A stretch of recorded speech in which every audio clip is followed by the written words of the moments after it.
Guys, I'm on my way to a court hearing. It's so early today. It's 6:30 a.m. And wala ko'y tulog, guys. Kaya nag-prepare ko sa kong case. Sa mga hindi nakakaalam, lawyer pa po pala ako. Diyan pagtuon ninyo, guys, nga nag-artista na ko or nag-pursue na ko o pagka-first lady.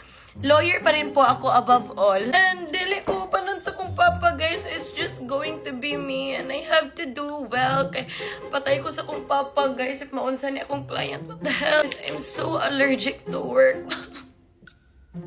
Kasi no, gisipon ako, giubon ako. Yung ano ako, allergic ko narbaho, guys. Thank you, Lord, for this degree. Thank you, Lord, for making me pass the bar exam. Pero te, kapagod te, pero cute ng outfit ko. Super cute ng akong outfit, guys, no? Serious akong case karon ha, promise. This is my perfume. And this is what's inside my bag. Powder Hourglass. Blush Dior. Lip tint Dior. Thank you, Ate Pearl. So this is going to be my courtroom outfit. Kung madawat nga appearance fee, karon akong ipagamit pang color sa kong hair. Kaya dahil natubo na ang color sa kong buhok.